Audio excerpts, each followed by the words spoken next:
Hello friend, good morning all of you. मैं Akhilesh Raghav UP Global Coaching में आपका स्वागत करता हूं। जैसे कि आपको बताया, हमारी वर्ल्ड ज्योग्राफी चल रही है और वर्ल्ड ज्योग्राफी में आज हम जिस टॉपिक पर बात करेंगे वो टॉपिक है महासागरीय धाराएं। इन महासागरीय धाराओं को पढ़ेंगे।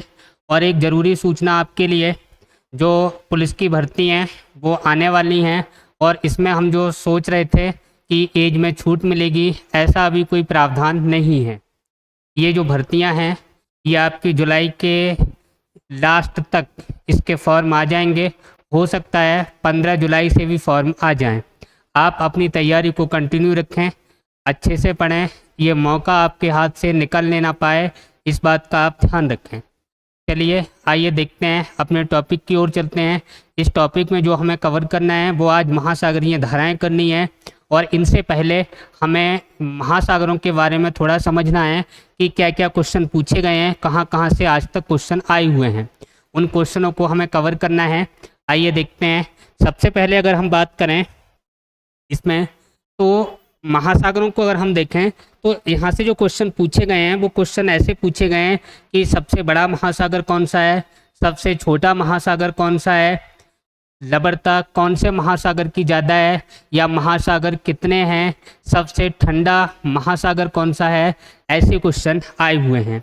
अगर मैं बात करूं महासागरों की, तो सबसे पहले अगर हम देखा महासागर कितने हैं, तो महासागर आपको कितने बताने हैं, इनकी संख्या कितनी बतानी है, 5।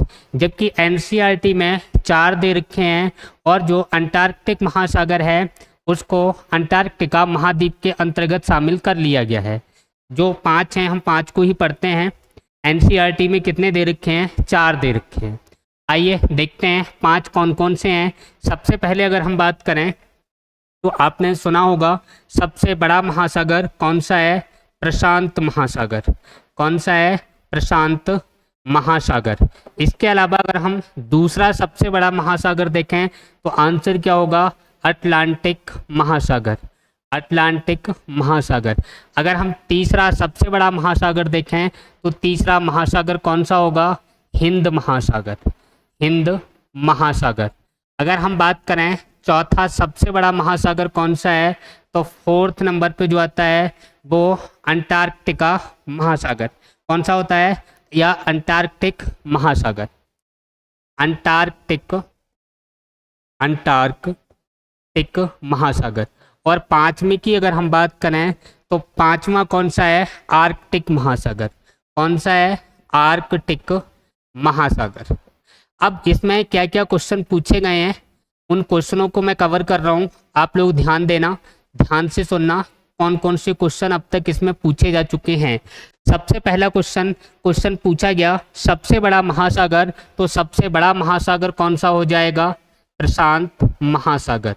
सबसे बड़ा महासागर कौन सा हो जाएगा, आंसर अपनों को क्या देना है, प्रशांत महासागर।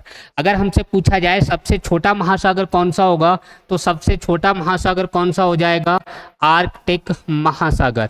इसको हम लिख लें सबसे छोटा। सबसे छोटा पूछा जाए तो कौन सा होगा, आर्कटिक महासागर। सबसे बड़ा पूछा जाए तो कौन सा होगा, अंटार्कटिक महासागर। ऐसा महासागर जिसका नाम किसी देश के नाम पर पड़ा है तो वो कौन सा हो जाएगा, हिंद महासागर। किसके नाम पे पड़ा है, इंडस के नाम पे, इंडिया के नाम पे, तो कौन सा होगा, हिंद महासागर। और ये तीसरा सबसे बड़ा महासागर है। तीसरा सबसे बड़ा कौन सा हो जाएगा, हिंद महासागर। अगर आपसे क्वेश्चन पूछा जाए कौन से महासागर की लवणता सबसे अधिक है, किस महासागर की लवणता सबसे अधिक है, तो आंसर क्या होगा, अटलांटिक महासागर। यानी कि सबसे अधिक लवणता, सबसे अधिक खारा पूछा जाए, लवणता पूछी जाए तो आंसर अपना क्या होगा, अटलांटिक महासागर। सबसे ज़्यादा लवणता किस महासागर की है, अटलांटिक महासागर। अगर हमसे क्वेश्चन पूछा जाए कि ध्रुवों पर कौन कौन से महासागर हैं, उत्तरी ध्रुव पर कौन सा है, तो कौन सा बताना है आपको, आर्कटिक महासागर। कहाँ है ये, उत्तरी ध्रुव पर। दक्षिणी ध्रुव पर पूछा जाए तो कौन सा हो जाएगा, अंटार्कटिक महासागर। आंसर क्या होगा, दक्षिणी ध्रुव। अगर पूछा जाए कि उत्तरी ध्रुव पर हो गया, दक्षिण ध्रुव पर हो गया। अगर हमसे पूछा जाए आकार के बारे में, अगर आकार की अगर मैं बात करूं तो प्रशांत महासागर का आकार पूछा जाए तो किस तरीके का है, तो प्रशांत महासागर का आकार अगर पूछा जाए तो आंसर अपना क्या होगा, ट्रायंगल के आकार का, त्रिभुजाकार। कैसा आकार है, त्रिभुजाकार। त्रिभुजाकार अगर पूछा जाए कौन से महासागर का आकार है तो कौन सा हो जाएगा, प्रशांत महासागर।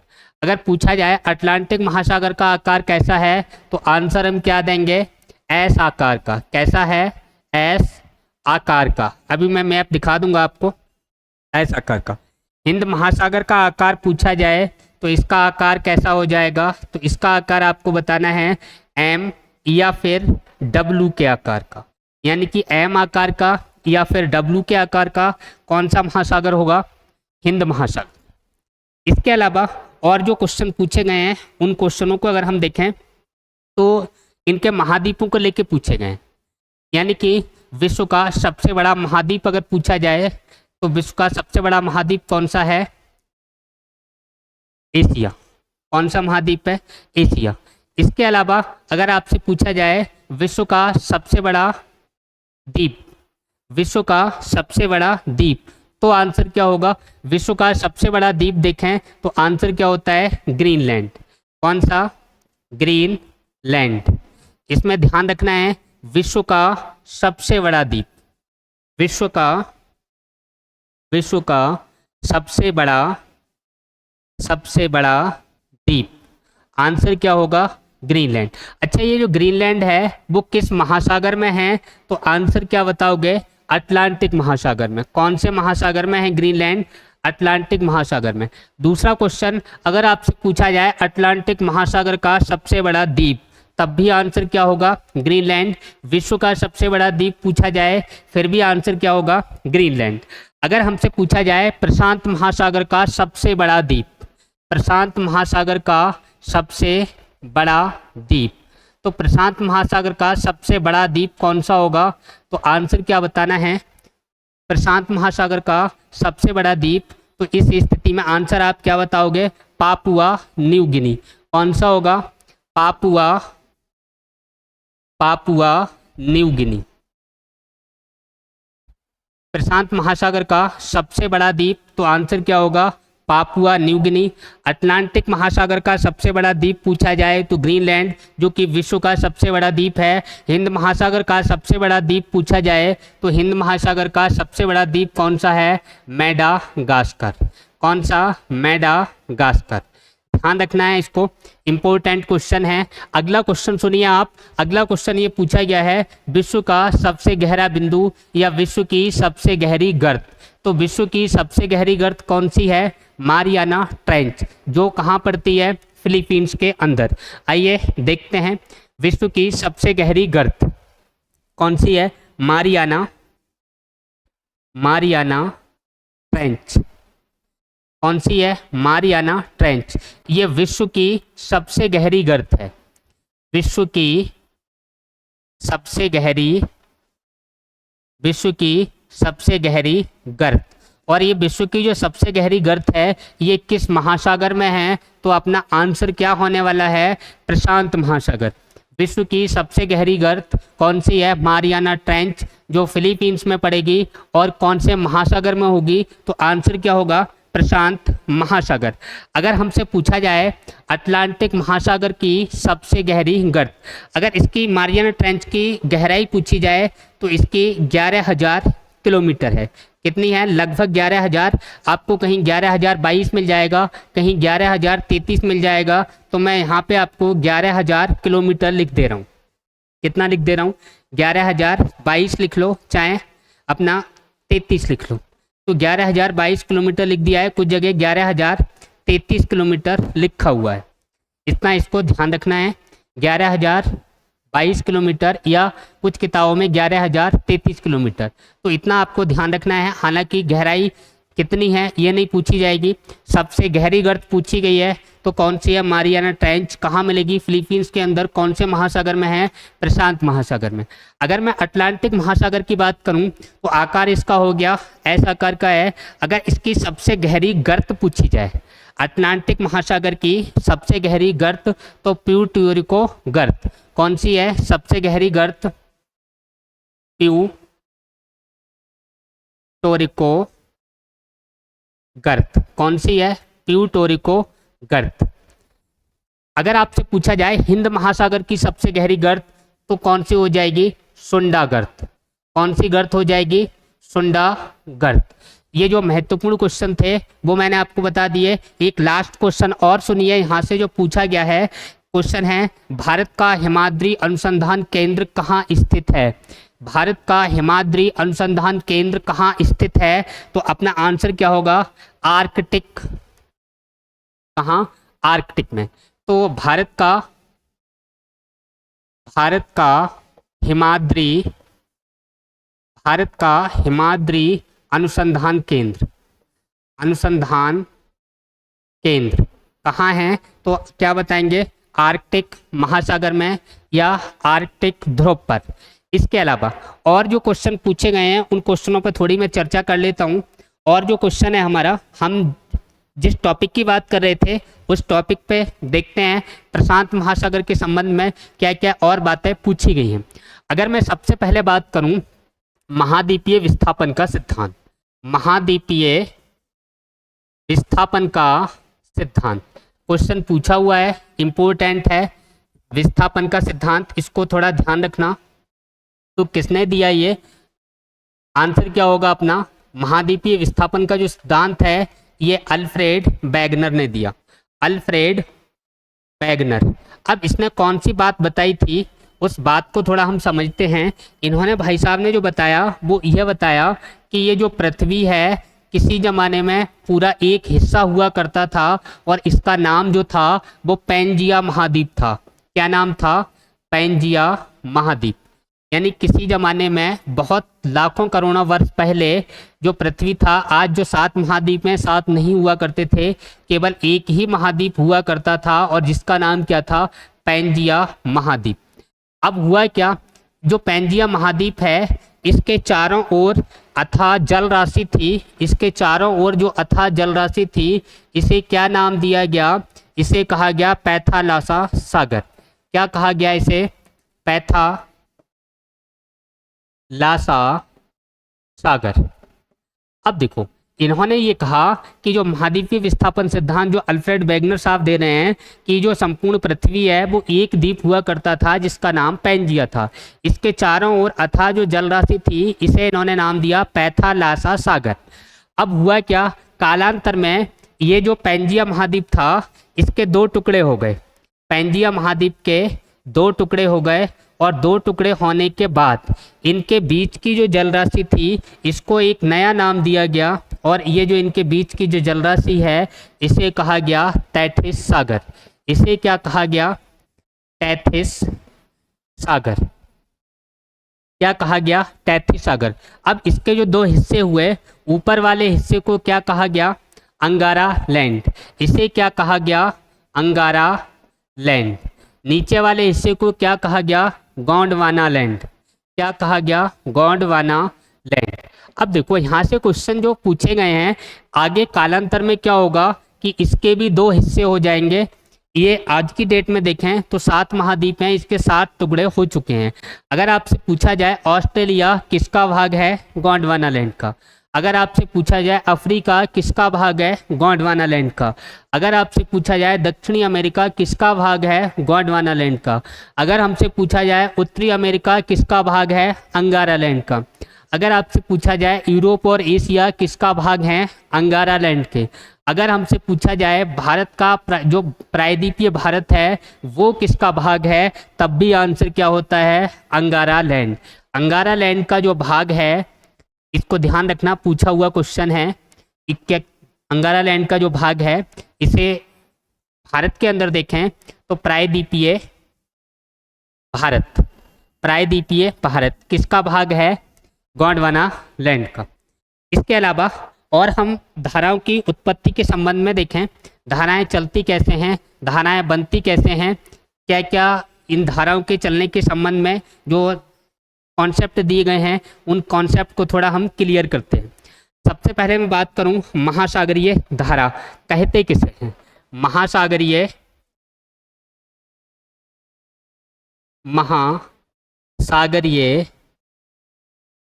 धाराएं, अगर मैं महासागरीय धारा की बात करूं तो जल का एक निश्चित दिशा में प्रवाह क्या कहलाएगा।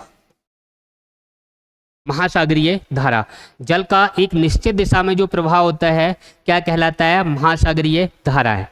अब ये जो प्रवाह है निश्चित दिशा में जो धारा चल रही है इसका कारण क्या है, क्यों चल रही है निश्चित दिशा में, तो कारण में हमें जो देखना है 2-3 बातें हमें ध्यान रखनी हैं और वो बातें कौन कौन सी हैं। सबसे पहले हम देखें ये महासागरीय धाराओं की उत्पत्ति कैसे होती है, इनका कारण क्या है।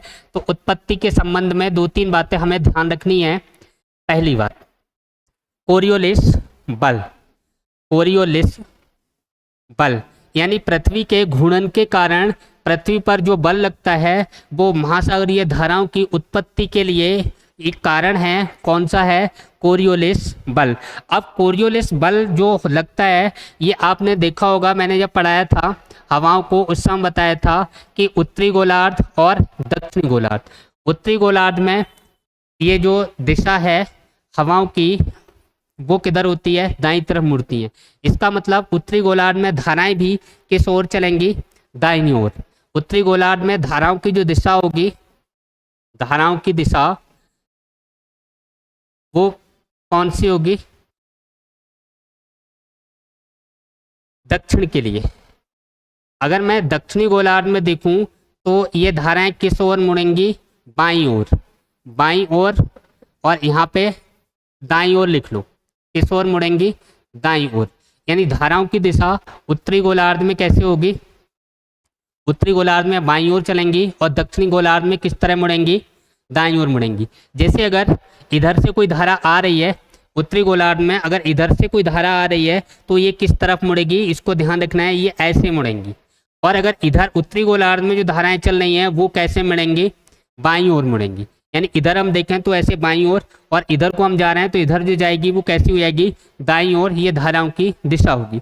दूसरा क्वेश्चन सुनिए, पृथ्वी की परिभ्रमण गति, पृथ्वी की घूर्णन गति या जिसको हम बोलें परिभ्रमण गति, ये भी किसके लिए उत्तरदायी है, महासागरीय धाराओं के लिए उत्तरदायी है। क्यों है, क्योंकि पृथ्वी किस दिशा से किस दिशा को घूमती है, तो पृथ्वी ये जो पश्चिम है इधर अपना पूरब है, तो पृथ्वी की डायरेक्शन कैसी होगी, इस तरीके से घूमेगी। कैसे घूमेगी, इस तरीके से। ये जो डायरेक्शन है ये पृथ्वी पश्चिम से पूरब की ओर घूमेगी, तो जल धारा पूरब से पश्चिम के लिए।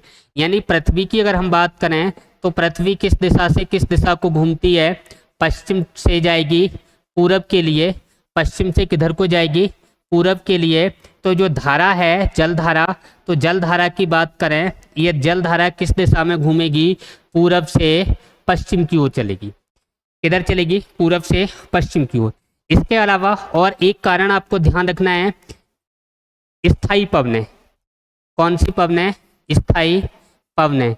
और स्थायी पवनों की भी दिशा क्या होगी, स्थायी पवनें जो भूमध्य रेखा के समीप होती हैं वो कौन सी पवनें हैं, व्यापारिक पवनें हैं। और व्यापारिक पवनों का प्रवाह किधर से किधर को होता है, पूरब से पश्चिम के लिए होता है। तो ये जो धाराएं हैं वो भी किधर चलेंगी, पूरब से पश्चिम की ओर।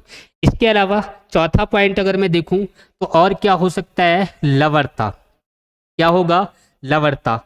ये भी एक उत्पत्ति का कारण है। लवणता में क्या होगा, लवणता अगर अधिक होगी, अधिक लवणता से, लवणता जब होगी तो इसका घनत्व ज़्यादा होगा, यानी कि लवणता या घनत्व। तो ऐसी स्थिति में क्या होगा, अगर घनत्व ज़्यादा है और लवणता ज़्यादा है तो यहाँ पानी कम ऊंचाई पर होगा, और जिधर कम घनत्व है उधर पानी ज़्यादा ऊंचाई पर होगा। कम अगर घनत्व है तो पानी ज़्यादा ऊंचाई पर होगा, और जो जलधारा है उसका प्रवाह किस से किधर को हो जाएगा, कम घनत्व या कम लवणता से अधिक घनत्व या अधिक लवणता की ओर। यानी कि अगर पूछा जाए लवणता के संबंध में कि जो जलधारा का प्रवाह है किधर से किधर को होता है, तो कम लवणता से अधिक लवणता की ओर होता है। जिधर लवणता ज़्यादा होगी, घनत्व ज़्यादा होगा, पानी की ऊंचाई सतह की कम होगी, और जिधर लवणता कम है उधर पानी की सतह की ऊंचाई ज़्यादा होगी और ऊंचे से नीचे की तरफ पानी का प्रवाह होगा। इसके अलावा अगर हमसे पूछा जाए लवणता हो गया, अगर वर्षा की हम बात करें तो ज़्यादा वर्षा से कम वर्षा की ओर।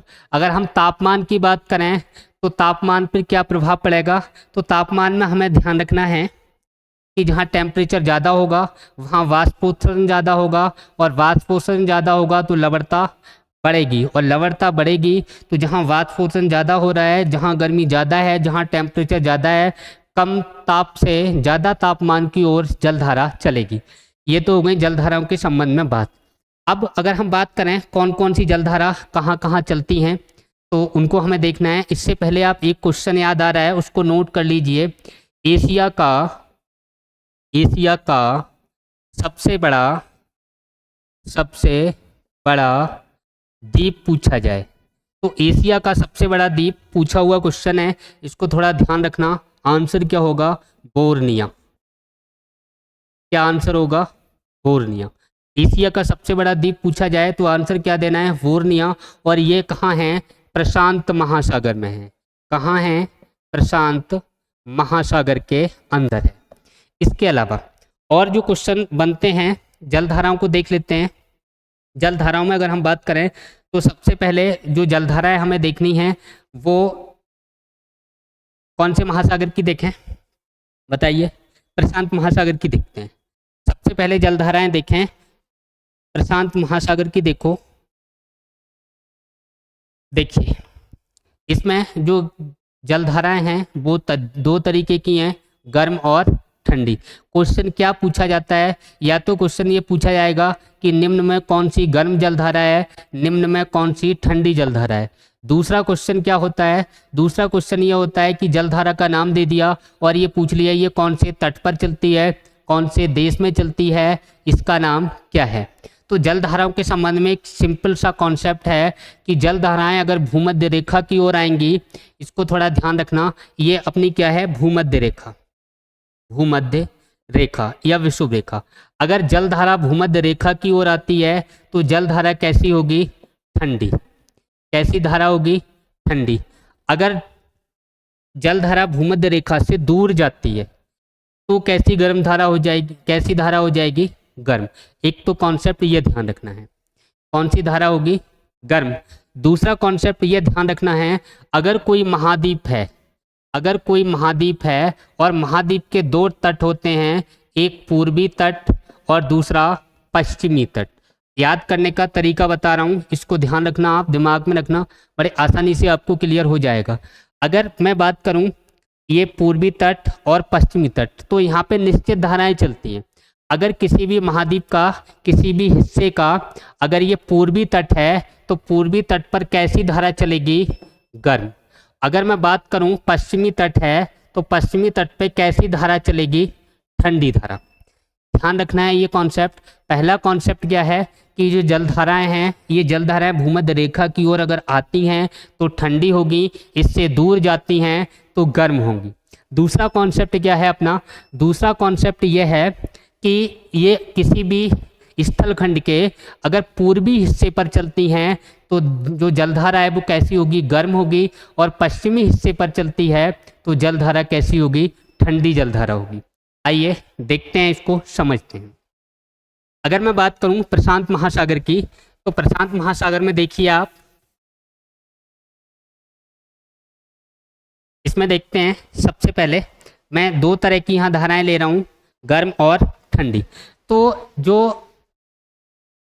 भूमध्य रेखा है, कौन सी रेखा, भूमध्य रेखा, और यहाँ पे जो आपको दिखाई दे रहा है ये वाला हिस्सा, ये सब क्या है, प्रशांत महासागर है। कौन सा है, प्रशांत महासागर है। प्रशांत महासागर का आकार, तो आकार मैंने बता दिया कैसा है, ट्रायंगल के आकार का है। इधर से आप देखिए ये वाला हिस्सा इस तरीके से, ये इसका आकार कैसा है, ट्रायंगल के आकार का है। दूसरी बात, यहाँ पे जो गर्म धाराएं चलती हैं और ठंडी चलती हैं उनको देखिए। गर्म धाराओं को मैं रेड से लिख रहा हूँ। एक तो धारा ये आएगी, इन धाराओं को थोड़ा समझिए।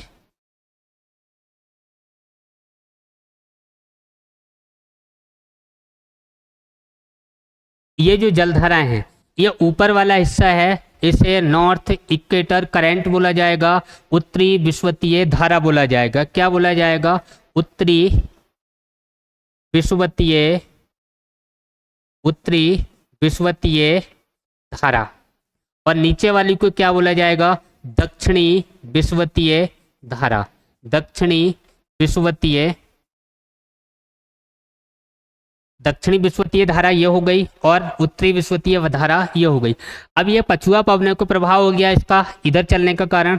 दूसरा ये है कि जो पृथ्वी है वो पश्चिम से पूरब की ओर घूम रही है, तो धाराएं कैसी दिशा में चलेंगी?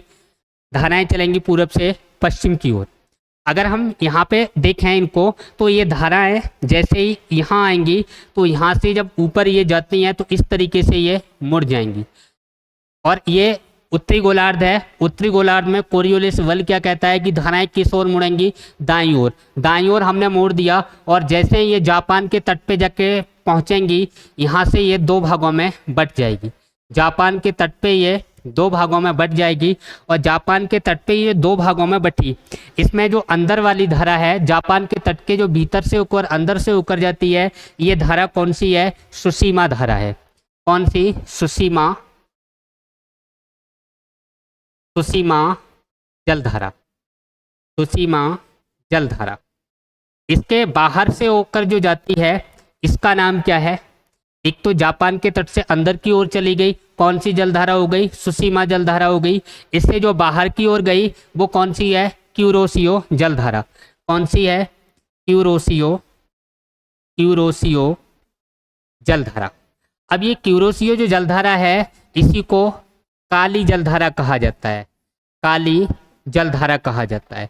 ये काली जलधारा इसलिए कहते हैं कि ये जब चलती है तो जापान में बहुत बड़ा नुकसान करती है, इसीलिए क्यूरोसियो को हम क्या बोलते हैं? काली जलधारा। दोनों ही कहाँ चलती हैं? जापान में। दोनों ही कैसी जलधाराएं हैं? गर्म हैं, क्योंकि ये भूमध्य रेखा से ध्रुवों की ओर जा रही हैं। इसका मतलब ये कैसी जलधारा है? गर्म जलधारा है। इसके अलावा ये जैसे ही आगे बढ़ेगी, आगे बढ़ेगी तो ऊपर से एक जलधारा यहाँ आएगी।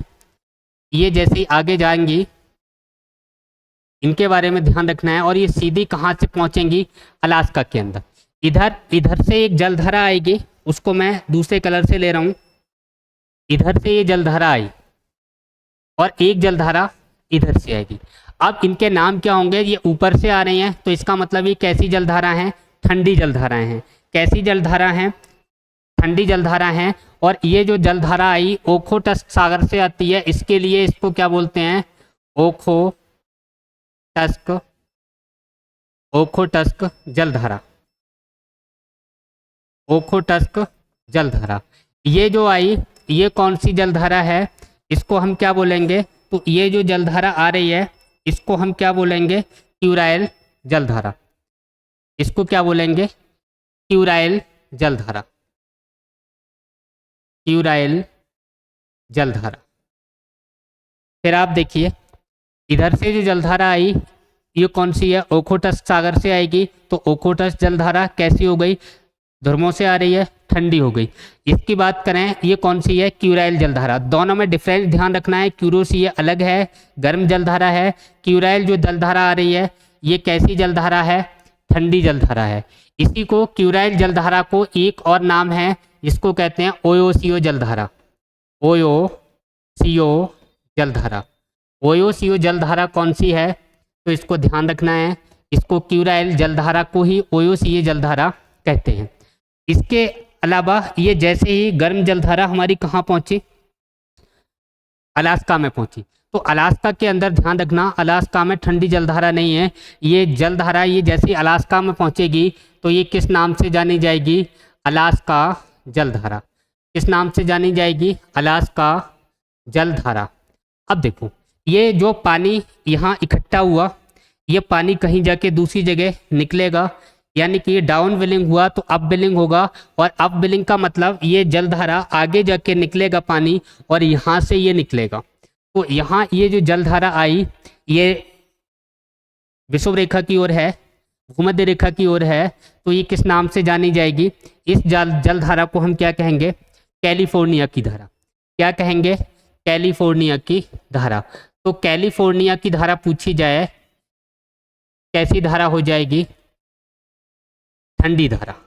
देखो एक बार फिर देख लीजिए आप, ये उत्तरी गोलार्ध की अगर मैं बात कर रहा हूँ तो उत्तरी गोलार्ध में जितना मैंने रेड से लिखा है ये सब गर्म जलधाराएं हैं, जिसमें उत्तरी विषुवतीय जलधारा, दक्षिणी विषुवतीय जलधारा या नॉर्थ इक्वेटर करंट और साउथ इक्वेटर करंट, ये जलधारा जैसे ही आगे जाएगी तो ये मुड़कर जापान के तट से जाके टकराएगी और जापान के अंदर की ओर चली गई वो सुसीमा जलधारा है, बाहर की ओर निकलेगी वो क्यूरोसीय जलधारा है।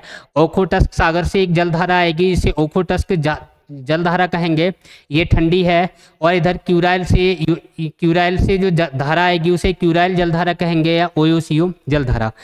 ये कैसी हैं? ठंडी। अब ठंडी धाराएं देखो, कैलिफोर्निया की धारा, क्यूराइल या ओयोसीय की धारा, ओखोटस्क धारा और क्यूरोसीय धारा। दोनों में अंतर ध्यान रखना है, क्यूरोसीय गर्म है और क्यूराइल कैसी धारा है? ठंडी धारा।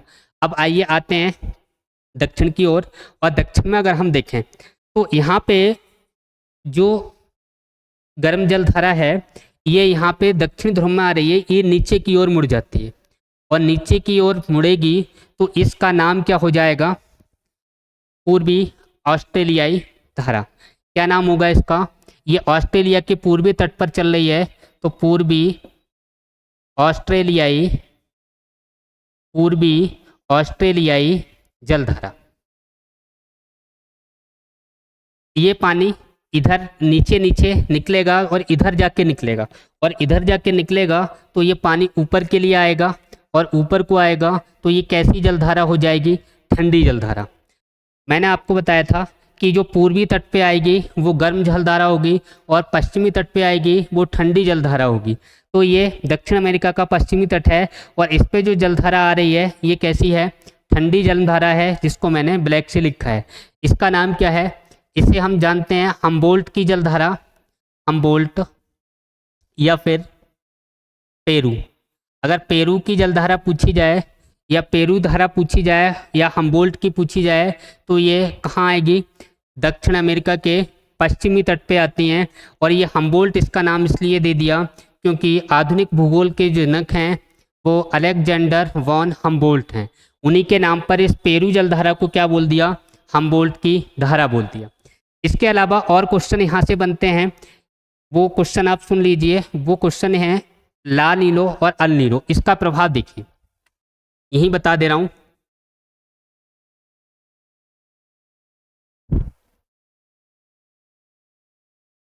अल नीनो प्रभाव क्या है और ला नीनो प्रभाव क्या है, इसको देखते हैं।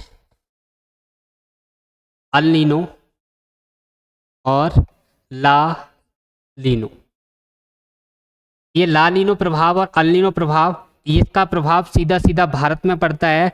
और ये 10 साल में यहाँ पर ये जो धारा है ये 10 साल के अंदर देखें तो 3 से 4 बार चलती है। और ये 3 से 4 बार चलती है, इसको हम बालक ईसा और बालिका ईसा के नाम से जानते हैं। ये कब चलती है? 25 दिसंबर के करीब चलती है और ये हर साल नहीं चलती है। इसकी अगर तीव्रता ज़्यादा होगी, तापमान ज़्यादा होगा, इसकी गति ज़्यादा होगी अल नीनो की, तो ये क्या होगी? उल्टी प्रवाहित होने लगती है। यानी हम्बोल्ट की धारा जो ऊपर जा रही थी ये उल्टी प्रवाहित होने लगती है और इसका प्रभाव हिंद महासागर तक पहुंचता है। इसका प्रभाव अगर ज़्यादा हिंद महासागर तक पहुंचता है तो क्या होता है? भारत में ये अतिवृष्टि और अल्पवृष्टि यानी कि कम वर्षा और अधिक वर्षा या अकाल का कारण कभी कभी भारत में जो बनता है वो कौन सी धाराएं हैं? अल नीनो और ला नीनो। अगर ला नीनो चलती है उस स्थिति में भारत में वर्षा अधिक होगी, और अगर अल नीनो चलेगी तो यहाँ पे क्या होगा? भारत के अंदर अकाल की स्थिति होगी। तो अल नीनो ला नीनो को ध्यान रखना है। ला का मतलब इसकी सक्रियता ज़्यादा हो, सक्रियता ज़्यादा होगी तो क्या होगा? टेम्परेचर ज़्यादा होने से सक्रियता कम होगी। ये कहाँ जाएगी? सीधा अभी मैप में दिखा दूंगा मैं आपको। ये भारत में यहाँ से इसको पार करके जाती है और जैसे ही टेम्परेचर को बढ़ाएगी तो भारत का जो मानसून है वो कमज़ोर पड़ जाता है। तो भारत के मानसून को कमज़ोर करने का काम कौन सी जलधारा करती है बताइए? अल नीनो धारा। और भारतीय मानसून को मजबूती देने का काम कौन सी जलधारा करती है? तो आंसर क्या होगा? ला नीनो धारा। ला नीनो की स्थिति में वर्षा अधिक और अल नीनो की स्थिति में भारत में वर्षा कम। सिर्फ इतना ध्यान रखना है। इसके अलावा आगे अगला महासागर देखें तो अगला जो महासागर है उसको देख लेते हैं। ये देखिए अटलांटिक महासागर। अटलांटिक महासागर का आकार कैसा है? ऐसा आकार का है और इसमें चलने वाली जो धाराएं हैं उनको गर्म और ठंडी को हम अभी देखते हैं। यहाँ पे इधर ये जो धाराएं चलेंगी वो नॉर्थ इक्वेटर करंट क्या होगा? NEC। अगर इधर जो चलेगी वो कौन सी होगी? South equator current SEC। यानी कि उत्तरी विषुवतीय जलधारा और दक्षिणी विषुवतीय जलधारा। ये जलधारा जैसे ये आगे बढ़ती हैं तो यहाँ पे ये जो तट है इससे टकराती हैं और ये इस तट से टकराएंगी। ये दो भागों में चली जाती है, एक अंदर के लिए निकल जाएगी और एक बाहर के लिए निकल जाएगी। अब देखिए इनसे क्या क्या क्वेश्चन पूछे गए हैं, क्या क्या क्वेश्चन बनते हैं। ये जब अंदर के लिए जाती है तो किस नाम से जानी जाएगी? बाहर के लिए जाएगी तो किस नाम से जानी जाएगी? इनकी हमें बात करनी है। तो जो जिस तट से ये टकराती है उस तट का नाम क्या है बताइए? जिस तट से ये टकराती है वो तट कौन सा है? एंटिली द्वीप।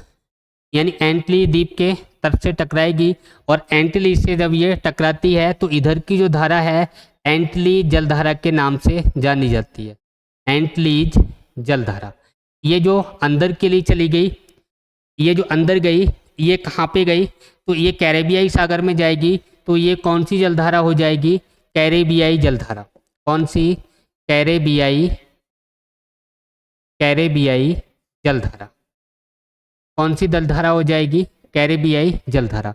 और ये जलधारा जैसे ये मैक्सिको में पहुंचेगी तो किस नाम से जानी जाएगी? मैक्सिको की जलधारा। मैक्सिको जलधारा। ये मैक्सिको से निकल के ये फ्लोरिडा के तट पे पहुंचेगी तो किस नाम से जानी जाएगी? फ्लोरिडा जलधारा। फ्लोरिडा जलधारा।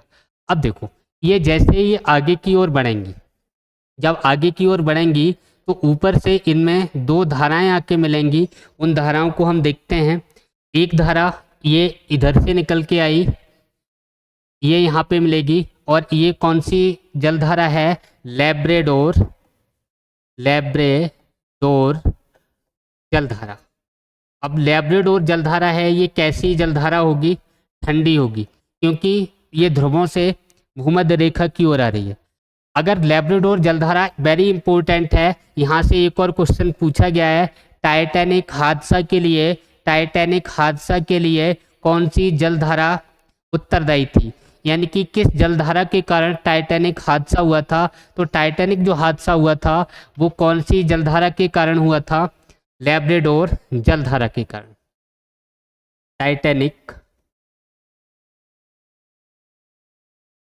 टाइटैनिक हादसे के लिए उत्तरदायी जलधारा कौन सी थी? लैब्राडोर जलधारा।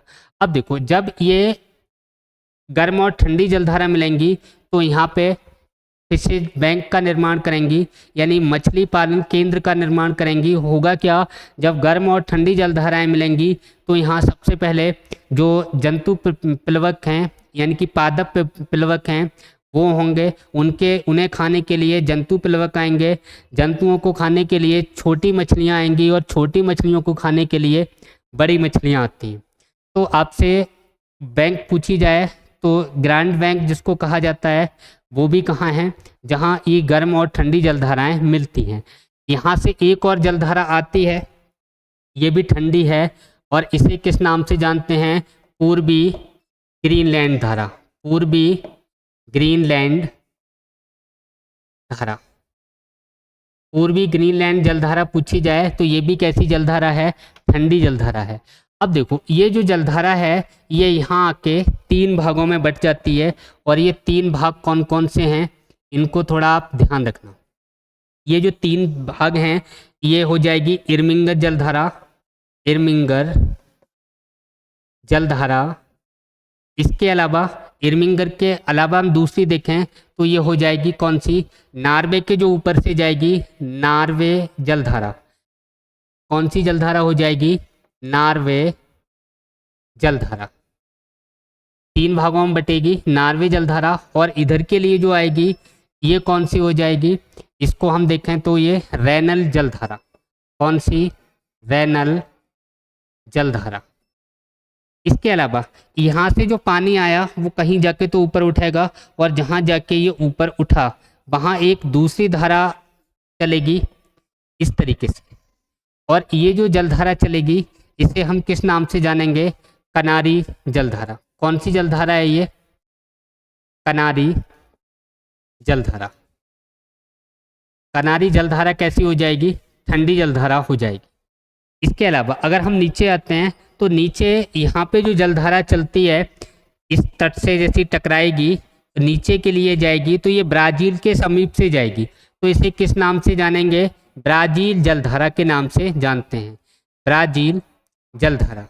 अब ये ब्राज़ील जलधारा जैसे ही आगे बढ़ेगी इधर से एक दूसरी जलधारा आएगी जो इसको यहाँ पे इसको टकराएंगी, फिर इनका प्रभाव होगा वो इस तरीके का हो जाएगा, और इधर से जो आई ये कौन सी है, फॉकलैंड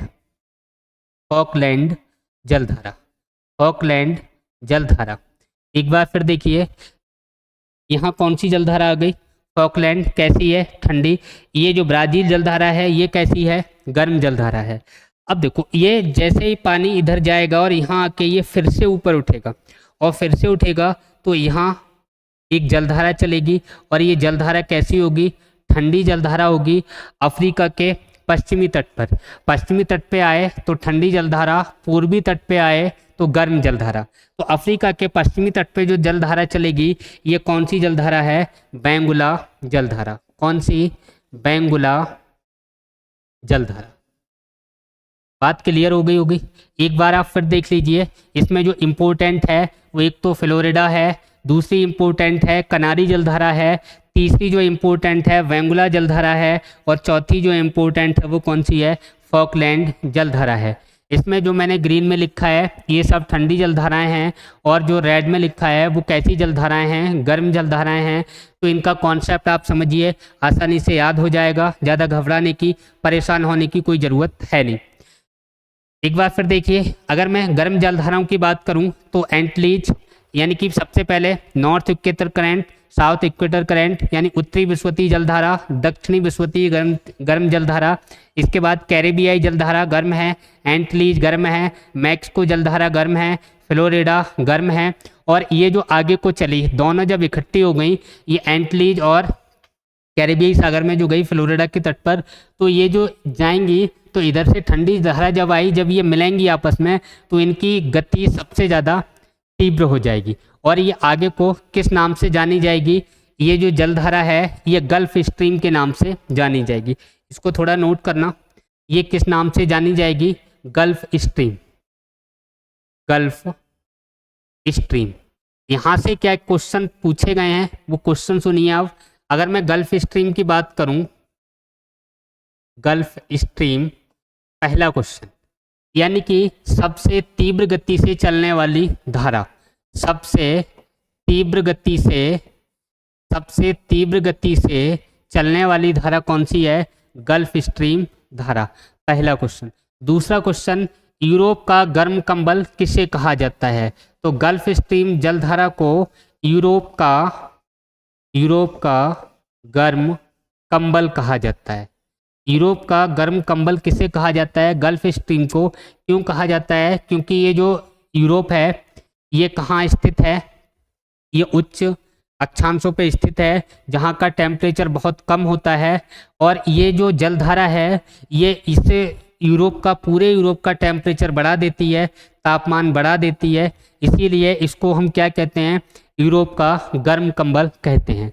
तो यहाँ पे जो इम्पोर्टेंट जलधारा हैं लैब्राडोर हो गई, इसके अलावा गल्फ स्ट्रीम हो गई, इसके अलावा कनारी जलधारा हो गई, और कौन सी फॉकलैंड जलधारा हो गई, और वेंगुला जलधारा हो गई।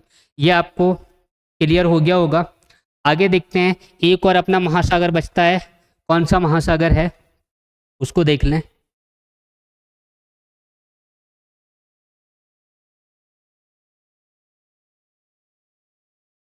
हाँ, प्रशांत महासागर।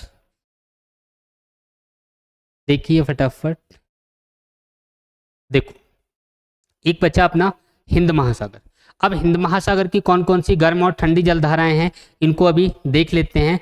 देखो यहाँ पे जो गर्म चलेंगी वो नॉर्थ इक्वेटर करंट और साउथ इक्वेटर करंट, यानी कि ये कैसी जलधाराएं हैं, गर्म। और ये जैसे ही इस मेडागास्कर द्वीप पे आएंगी तो एक जलधारा ये ऐसे निकल जाएगी और दूसरी वाली जलधारा ऐसे निकल जाएगी, आगे जाके ये दोनों इकट्ठी हो जाती हैं, आगे जाके ये दोनों इकट्ठी हो जाएंगी। तो इनके नाम क्या हैं, क्या क्या पूछे गए हैं, और यहाँ ये क्या होगा, डाउन बिलिंग होगी और आगे जाके ये पानी ऊपर उठेगा और ऊपर निकलेगा, इस तरीके से देखते हैं। अब देखो कौन कौन से नाम हैं वो इनको लिख लेते हैं हम। यहाँ पे देखें तो ये उत्तरी विषुवतीय धारा है, उत्तरी विषुवतीय जलधारा, और ये दक्षिणी विषुवतीय जलधारा। इसके अलावा ये मेडागास्कर के पूरब में कोई होकर जो जा रही है, इसका नाम क्या है, इसे बोलते हैं हम कौन सी जलधारा, मेडागास्कर जलधारा। कौन सी है ये, मेडागास्कर द्वीप के बाहर से जा रही है, इसीलिए इसका नाम क्या हो गया, मेडागास्कर जलधारा। इसके अलावा ये अंदर से होके गई, मेडागास्कर और अफ्रीका के अंदर से होके जो जाएगी इसको बोला जाएगा मोजाम्बिक जलधारा। कौन सी, मोजाम्बिक जलधारा। ये दोनों जहाँ इकट्ठी हुई, तो यहाँ जब इकट्ठी होती हैं तो ये किस नाम से जाना जाता है, इसको ध्यान रखना, ये किस नाम से जाना जाएगा, तो आंसर क्या होगा, अगुलिहास जलधारा। कौन सा है, अगुलिहास जलधारा। वेरी इंपॉर्टेंट जलधारा है, लास्ट टाइम सुपर टेट में इसको पूछा गया है। अगुलिहास जलधारा कैसी जलधारा है, गर्म। इधर अगर मैं बात करूं, यहाँ ऑस्ट्रेलिया के जो पूर्वी तट पे चलती है, तो पूर्वी तट पे कैसी जलधारा चलेगी, ठंडी, और पश्चिमी तट पे कैसी जलधारा, यानी कि पश्चिमी तट पे कैसी जलधारा चलेगी, बताइए, ठंडी, और पूर्वी तट पे कैसी चलती है, गर्म। तो ये कौन सी जलधारा है, ये हो जाएगी अपनी पश्चिमी ऑस्ट्रेलियाई जलधारा।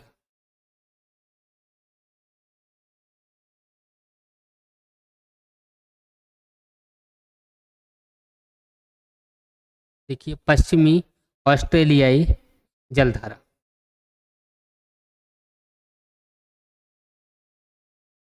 पश्चिमी ऑस्ट्रेलियाई कैसी जलधारा हो गई, ठंडी। ऊपर के लिए हम जलधाराओं की बात करें तो इनमें कोई जलधाराएं हैं नहीं, चलती नहीं है, केवल मानसूनी पवनें चलती हैं, मानसूनी जलधाराएं चलती हैं, और कोई जलधाराएं इसमें चलती नहीं है। एक बार फिर देख लीजिए, ये जो हम बात कर रहे थे, ये एम आकार का इस तरीके का देखें या फिर डब्लू के आकार का देखें। एक तो ये ऐसा एम के आकार का या डब्लू के आकार का, तो ये जो स्थिति बन रही है ये कौन सा है, हिंद महासागर है, हिंद महासागर। और हिंद महासागर में जो इम्पोर्टेंट जो जलधारा है वो एक तो अगुलिहास, इसको ध्यान रखना है, इसके अलावा मोजाम्बिक, इसको ध्यान रखना है। अगर आपसे पूछा जाए पश्चिमी ऑस्ट्रेलियाई जलधारा कैसी है, तो ठंडी जलधारा, इसमें ज़्यादा है नहीं, सबसे ज़्यादा जलधाराएं जो हैं वो किस में हैं, अटलांटिक महासागर में हैं, और उससे कम बात करें तो प्रशांत महासागर में, और सबसे कम किस में है, हिंद महासागर में। आज हम अपने टॉपिक को यहीं समाप्त करते हैं और कल नए टॉपिक के साथ फिर से उपस्थित होंगे। तब तक के लिए थैंक यू, धन्यवाद, जय हिंद, जय भारत।